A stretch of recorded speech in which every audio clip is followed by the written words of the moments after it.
नमस्कार। तो आपके पेपर 1 में जो है वो एक टॉपिक है नेशनल और इंटरनेशनल अफेयर्स का, जहाँ से 30 नंबर के क्वेश्चन जो है वो पूछे जाएंगे।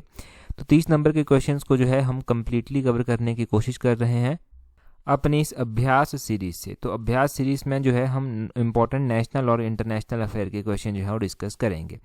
सबसे पहला क्वेश्चन देखिए, अभी जनवरी महीने के क्वेश्चन जो है वो चल रहे हैं। बोलते हैं who was the chief guest of 74th Republic day celebrated in new Delhi this year. तो बोलते हैं कि इस वर्ष नई दिल्ली में जो 74th नंबर का गणतंत्र दिवस मनाया गया, उस समारोह में मुख्य अतिथि के रूप में कौन आए थे, किसको बुलाया गया था। तो अगर मुख्य अतिथि के रूप में हम बात कर रहे हैं कि किसको बुलाया गया था, तो वो बुलाया गया था अब्दुल फतेह अल सीसी को।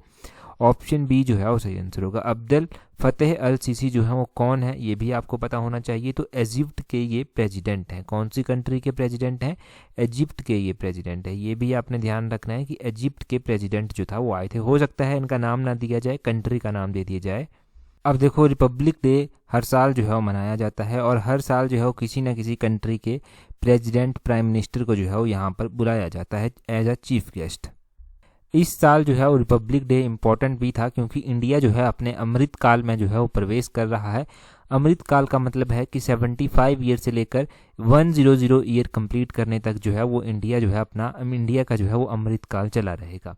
तो अगर हम बात करते हैं कि अभी तक कौन कौन से चीफ गेस्ट जो हैं वो आ चुके हैं इंडिया में, क्योंकि ये क्वेश्चन डेफिनेटली पूछा जा सकता है मैच करने को, तो पहले आपने ध्यान रखना है कि 2023 में जो चीफ गेस्ट आए ये बहुत ज़्यादा इंपॉर्टेंट है। क्यों इंपॉर्टेंट है? एक तो मैंने अमृत काल बता दिया, दूसरा ध्यान रखें कि 2022 में 2021 में कोई भी चीफ गेस्ट जो था वो नहीं बुलाए गए थे कोविड-19 के कारण। ये आपको पता होना चाहिए। उससे पहले 2020 में किसको बुलाया गया था? तो 2020 में ब्राज़ील के जो प्रेसिडेंट थे उनको बुलाया गया था। उनका नाम था जैर बोल्सोनारो। तो उनका नाम आपने ज़रूर ध्यान रखना है। तो 2020, 21, 22, 23 ये आपने कवर कर लिया। अगला क्वेश्चन देखिए, अगले क्वेश्चन में क्या पूछा गया है। अगले क्वेश्चन में पूछते हैं, बोलते हैं in which state was the national youth festival 2023 organised. तो बोलते हैं कि नेशनल यूथ फेस्टिवल 2023 ये कहाँ पर जो था वो ऑर्गेनाइज किया गया। जब इस तरह के फेस्टिवल जो है वो मनाए जाते हैं तो बहुत ज़्यादा इंपॉर्टेंट हो जाते हैं। तो नेशनल यूथ फेस्टिवल 2023 जो था वो कर्नाटक में मनाया गया। ऑप्शन डी जो है वो सही आंसर है, या फिर कर्नाटक ने इसको होस्ट किया, आप इस तरह से भी कह सकते हैं। नेशनल यूथ फेस्टिवल जो है क्यों मनाया जाता है? तो ये फेस्टिवल जो है वो स्वामी विवेकानंद जी की जो बर्थ एनिवर्सरी है उसी की याद में मनाया जाता है। जनवरी 12 को जो था ये मनाया गया। तो नेशनल यूथ डे कब मनाया जाता है? जनवरी 12 को ही जो है वो नेशनल यूथ डे भी मनाया जाता है। अब क्या यहाँ पर कोई थीम भी रखी गई थी? तो देखो, थीम भी डेफिनेटली आपको पता होनी चाहिए। तो नेशनल यूथ डे 2023 की थीम विकसित युवा विकसित भारत जो था वो रखी गई थी। इतना काफ़ी है याद रखने के लिए, यहाँ से क्वेश्चन डेफिनेटली बन सकता है। अब अगला क्वेश्चन देखिए जी। अगले क्वेश्चन में क्या बोलते हैं? बोलते हैं which state won the United nation habitats world habitat award 2023 for Jagga mission. तो जग्गा मिशन है किसी स्टेट का जिसके लिए जो है वो उसे यूनाइटेड नेशन हैबिटेट वर्ल्ड या फिर वर्ल्ड हैबिटेट अवार्ड जो है वो दिया गया है। ये यूनाइटेड नेशन हैबिटेट के द्वारा दिया जाता है। तो ये कौन से स्टेट का है जी? ये है उड़ीसा स्टेट का। ऑप्शन सी जो है वो सही आंसर है। इसके बारे में थोड़ी सी जानकारी अगर आप देखेंगे ना, तब आपके कॉन्सेप्ट और भी ज़्यादा क्लियर हो जाएंगे। उड़ीसा ने जो है यूनाइटेड नेशन हैबिटेट के द्वारा जो एक अवार्ड दिया जाता है वो उड़ीसा को जो था वो दे दिया गया, उड़ीसा सरकार को दे दिया गया। क्यों दिया गया? क्योंकि इनके जो एफर्ट्स हैं, किस चीज़ के प्रयास हैं इनके? Empower the lives of slum dwellers and create a slum free state in India. कि जो स्लम एरिया में लोग रहते हैं उनकी लाइफ को जो है वो अच्छा बनाने के लिए और स्लम फ्री स्टेट बनाने के लिए जो है इनको ये अवार्ड दिया गया है। तो जग्गा मिशन इन्होंने चलाया था इसके लिए, जिसके तहत इनको ये दिया गया। अगला क्वेश्चन देखिए, बोलते हैं who has been appointed as new chief of BSF. तो बीएसएफ का पूरा नाम है बॉर्डर सिक्योरिटी फोर्स। तो बोलते हैं कि बीएसएफ के नए प्रमुख के रूप में किसे जो है वो नियुक्त किया गया है। बीएसएफ के जो नए चीफ नियुक्त किए गए हैं वो इम्पोर्टेंट हो जाते हैं, चाहे वो किसी भी आर्म्ड फोर्सेस के चीफ क्यों ना हो, वो इम्पोर्टेंट रहते हैं हमेशा ही एग्जाम पॉइंट ऑफ व्यू से। तो ये सुजाय लाल थाउसन को किया गया है। सुजाय लाल थाउसन का नाम ध्यान रखना है। SL थाउसन भी आप याद रख सकते हैं। अब ये तो बीएसएफ के बारे में होगी, हम जानेंगे बीएसएफ के बारे में भी, परंतु उससे पहले आपको पता होना चाहिए कि इंडियन आर्मी के जो चीफ हैं वो कौन है प्रेजेंट टाइम में। तो चीफ ऑफ आर्मी स्टाफ हैं जनरल मनोज पांडे, इनका नाम आपने ध्यान रखना है। और जो इंडियन नेवी है, जो नेवल स्टाफ है, उसके चीफ जो हैं वो कौन है, तो वो है एडमिरल आर हरि कुमार। तो आर हरि कुमार का नाम भी आपने याद रखना है कि ये नेवी के चीफ हैं। तो एयरफोर्स के चीफ हैं एयर चीफ मार्शल विवेक राम चौधरी, इनका नाम आप ध्यान रखें कि विवेक राम चौधरी जो हैं ये चीफ हैं। तो ये अलग अलग चीफ आपने इंडियन फोर्सेस के जान लिए। और अब बात करते हैं बीएसएफ की। बीएसएफ जो था वो एक बार फिर से न्यूज़ में था जनवरी के महीने में, क्योंकि यहाँ पर प्रहारी ऐप जो था वो लॉन्च किया गया बीएसएफ के द्वारा। बीएसएफ के द्वारा नहीं, ये यूनियन होम मिनिस्ट्री के द्वारा लॉन्च किया गया था। पूछा जाए ना कि बीएसएफ का प्रहारी ऐप जो था वो किसने लॉन्च किया, तो वो यूनियन मिनिस्टर के द्वारा जो था वो लॉन्च किया गया था। अब आपने ध्यान रखना है कि प्रहारी ऐप है क्या। तो यहाँ से जो भी बीएसएफ के जवान हैं वो पर्सनल सर्विसेज से रिलेटेड इन्फॉर्मेशन, कोई भी हाउसिंग, आयुष्मान सेंटर से रिलेटेड कोई जानकारी है, उनकी छुट्टियों से रिलेटेड कोई जानकारी है, वो अपने मोबाइल में ही जो है इस प्रहारी ऐप के माध्यम से ले पाएंगे। और बीएसएफ की स्थापना 1965 में की गई थी, जब इंडिया पाकिस्तान का वॉर हुआ था। उसके बाद जो था वो इसकी स्थापना करने की ज़रूरत जो था वो समझी गई थी। ये ध्यान रखें। अगला क्वेश्चन देखिए, बोलते हैं who is the first women officer to be operationally deployed in Siachen. इससे पहले भी हमने ये क्वेश्चन जो था वो डिस्कस कर लिया था। मैं एक बार आपको पैटर्न समझा देता हूँ जो हमने अभी तक डिस्कस किया है। हमने ये जो अभ्यास सीरीज़ है इसमें पार्ट 1 से पार्ट 6 तक जो है वो डिस्कस कर लिया है। पार्ट 1 और पार्ट 2 में हमने फरवरी महीना कवर किया है। पार्ट 3 और 4 में जो है मार्च महीना जो है वो कवर किया गया है। और पार्ट 5 और 6 में जो है वो अप्रैल महीना जो है वो कवर किया गया है। अभी हम कवर कर रहे हैं पार्ट नंबर 7 और इसमें हम जनवरी महीना जो है वो कवर कर रहे हैं। जनवरी 2023, फरवरी 2023, मार्च 2000 और अप्रैल 2023, इस तरह से जो है ये सिनेरियो हमारा चला हुआ है। अब बोलते हैं कि पहली महिला जो ऑफिसर हैं उनका नाम बताइए जो सियाचिन में डिप्लॉय की गई हैं। वो हैं शिवा चौहान। ऑप्शन डी जो है वो सही आंसर हो जाएगा। इससे पहले भी हम महिला ऑफिसर्स के बारे में पढ़ चुके हैं, तो वो भी थोड़ा सा रिवाइज कर लेते हैं। विंग कमांडर दीपिका मिश्रा जो था वो फर्स्ट इंडियन एयरफोर्स की वुमेन ऑफिसर बनी जिन्हें ग्लैंट्री अवार्ड जो है वो मिला है, वीरता पुरस्कार जो है वो मिला है। इनका नाम आपने ज़रूर ध्यान रखना है, दीपिका मिश्रा का नाम, और दूसरा शिवा चौहान का नाम हो गया। इसके अलावा आपने क्या ध्यान रखना है, इसके अलावा आपने ध्यान रखना है कि चीन सीमा के पास लद्दाख में जो है वो स्वतंत्र रूप से जो है वो कार्यभार संभालने वाली पहली महिला अधिकारी बनी थी गीता राणा का नाम भी आपने ध्यान रखना है। तो ये गीता राणा का नाम भी इंपॉर्टेंट है। 3 महिला अधिकारी हो गई, एक तो शिवा चौहान, एक गीता राणा और तीसरे नंबर की दीपिका मिश्रा। इनके नाम ज़रूर अब आपको पता होने चाहिए। अगला क्वेश्चन देखिए जी, अगले क्वेश्चन में क्या बोलते हैं। अगले क्वेश्चन में बोलते हैं which song from an Indian film won golden globe award 2023 from for best original song. तो बोलते हैं कि भारतीय फिल्म के किस गीत ने सर्वश्रेष्ठ मूल गीत के रूप में गोल्डन ग्लोब पुरस्कार 2023 जो है वो जीता है। अब देखो, ये जो गोल्डन ग्लोब अवार्ड है ये 2023 जीता गया है एक सॉन्ग के द्वारा, जिस सॉन्ग का नाम है नाटू नाटू। ऑप्शन सी जो है वो सही आंसर है। ये कौन सी मूवी से लिया गया है, RRR मूवी से जो है ये लिया गया है। ये आपने एक तो ध्यान रखना है। दूसरा, आप यहाँ से क्या ध्यान रख सकते हैं, एक तो आपने सॉन्ग के बारे में जान लिया कि नाटू नाटू जो है वो सॉन्ग है। क्या RR मूवी को भी कोई अवार्ड दिया जा चुका है? अगर दिया जा चुका है तो वो कौन सा अवार्ड है जो आपको जल्दी से रिवाइज करना चाहिए। अब देखो, RR मूवी को जो है वो दादा साहेब फाल्के जो Dada Saheb Phalke international film festival award हुआ था 2023 का, वहाँ पर जो था वो इसे अवार्ड दिया गया था। तो RR मूवी को जो है वो अवार्ड जो दिया गया था, इसको film of the year award दिया गया था। शायद थोड़ा सा हौच पौच हो गया, एक बार फिर से सुनिए। ये जो RRR मूवी है, इस मूवी को जो है वो दादा साहेब फाल्के अंतर्राष्ट्रीय फिल्म फेस्टिवल 2023 में जो है वो फिल्म ऑफ द ईयर का अवार्ड दिया जा चुका है। और कश्मीर फाइल को जो है बेस्ट फिल्म का अवार्ड जो था वो मिला था। तो ये आपने ध्यान रखना है, कश्मीर फाइल को बेस्ट फिल्म, RRR को जो है वो फिल्म ऑफ द ईयर, और RRR का जो नाटो नाटो सॉन्ग है उसको जो है वो गोल्डन ग्लोब अवार्ड 2023 में जो है वो बेस्ट ओरिजिनल सॉन्ग का टाइटल मिला है या फिर पुरस्कार मिला है। अगला क्वेश्चन देखिए, बोलते हैं which city will host the प्रवासी भारतीय दिवस 2023। अभी जो प्रवासी भारतीय दिवस होता है ना, ये बहुत ज़्यादा इंपॉर्टेंट होता है। क्यों होता है ये तो हम जानेंगे ही, पहले ये जानिए कि कौन सी सिटी थी जिसने जो था वो प्रवासी भारतीय दिवस 2023 जो था वो होस्ट किया। अब प्रवासी भारतीय दिवस 2023 जो था ये इंदौर के द्वारा जो था वो होस्ट किया गया। ऑप्शन ए जो है वो सही आंसर हो जाएगा। प्रवासी भारतीय दिवस, अब ये मनाया कब जाता है प्रवासी भारतीय दिवस, ये भी आपको पता होना चाहिए। तो ये प्रत्येक वर्ष 9 जनवरी को जो है वो मनाया जाता है। 9 जनवरी 2023 को ये फेस्टिवल कह लीजिए, दिवस कह लीजिए, ये जो था वो मनाया गया। होस्ट ये इंदौर में किया गया। इंदौर मध्य प्रदेश की जो है वो सिटी है। आपने ध्यान रखना है यहाँ पर कि महात्मा गांधी जो था वो 9 जनवरी 1915 को जो था वो साउथ अफ्रीका से वापस आए थे इंडिया। तो उसी को याद करते हुए जो है ये मनाया जाता है। ये 2000 में जो था वो प्रवासी भारतीय दिवस जो था वो मनाना स्टार्ट किया गया था। मिनिस्ट्री ऑफ एक्सटर्नल अफेयर जो है उसको स्पॉन्सर करती है। और इस वर्ष जो था वो 17वें नंबर का प्रवासी भारतीय दिवस जो था वो मनाया गया था। तो ये सारी एडिशनल जानकारी याद रहनी चाहिए। अगला क्वेश्चन देखिए क्या बोलते हैं प्रधानमंत्री राष्ट्रीय बाल पुरस्कार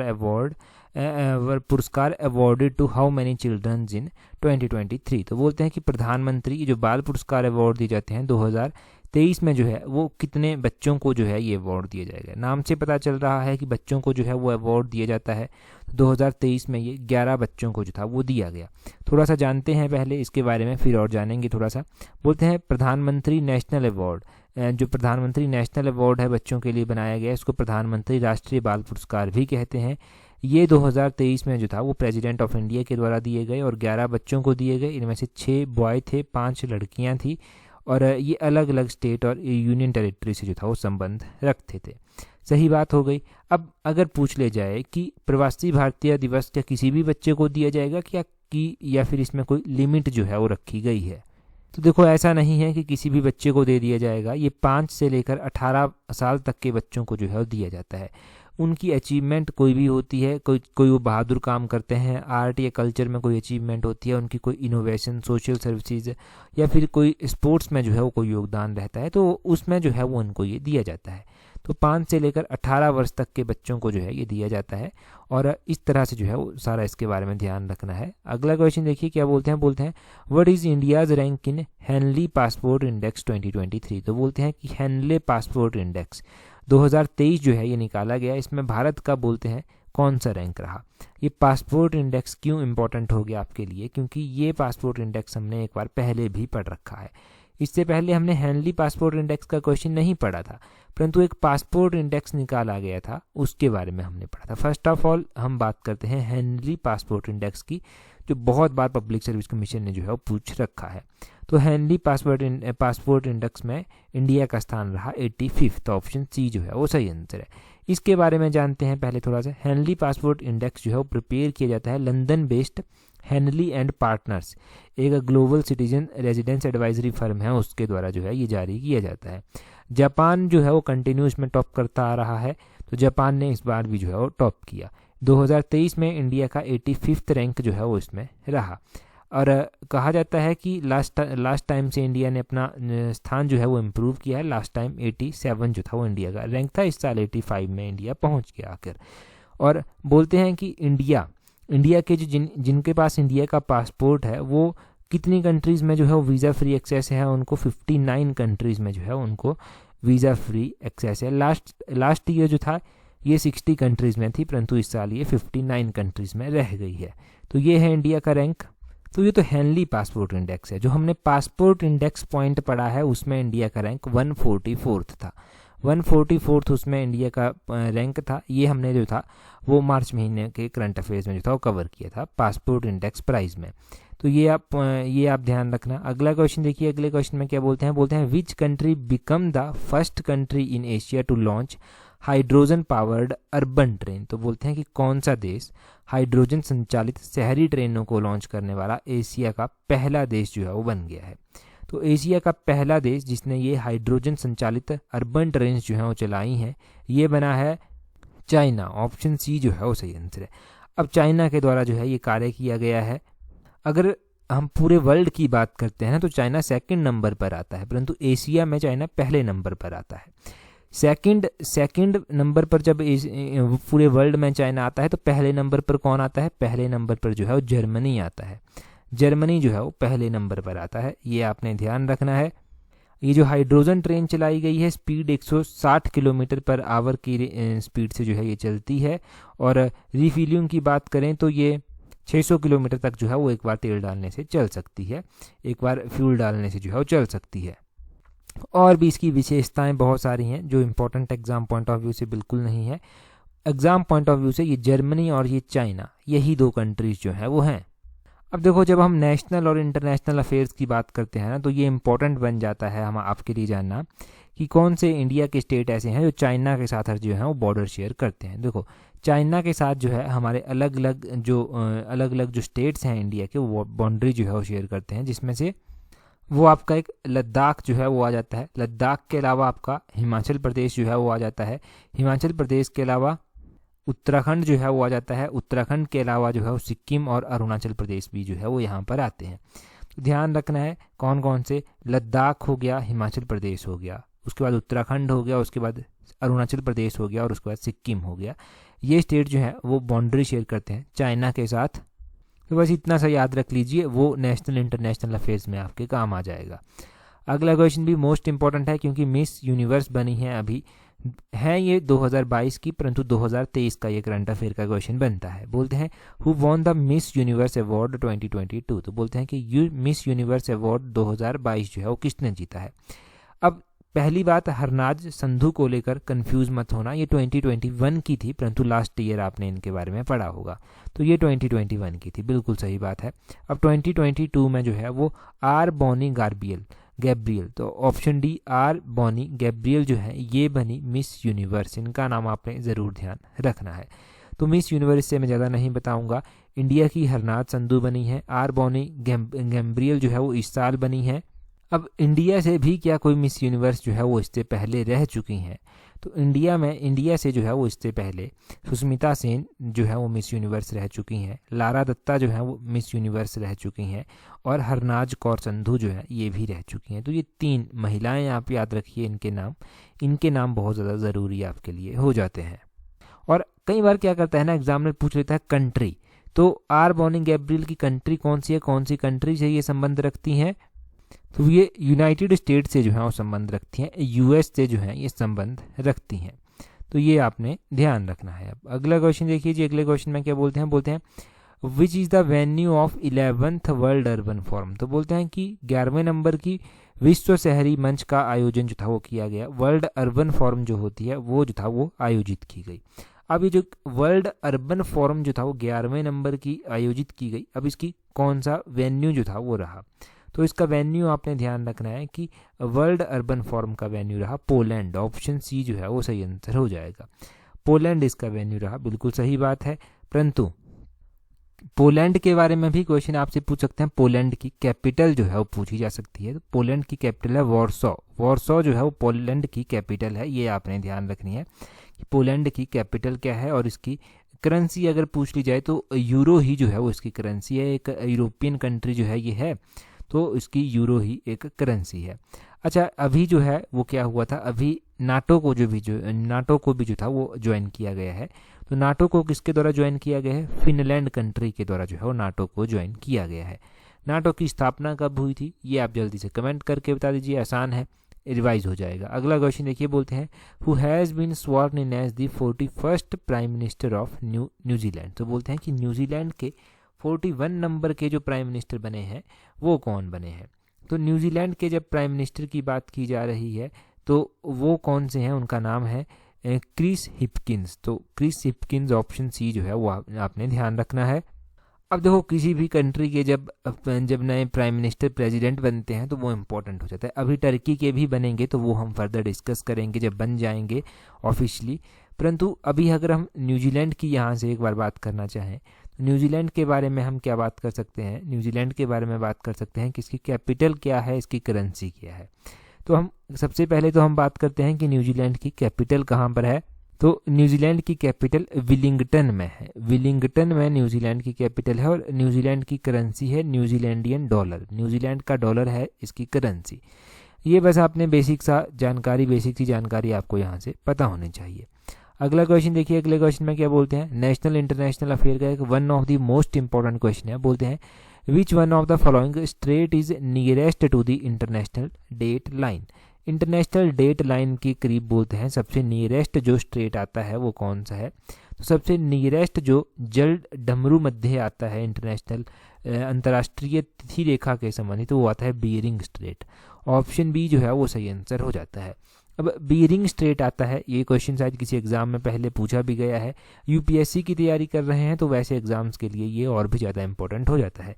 अब हम यहाँ से इंपॉर्टेंट स्ट्रेट्स रिवाइज कर सकते हैं, जो जियोग्राफी का क्वेश्चन बनता है, हो सकता है नेशनल इंटरनेशनल अफेयर्स में आपके काम आ जाए।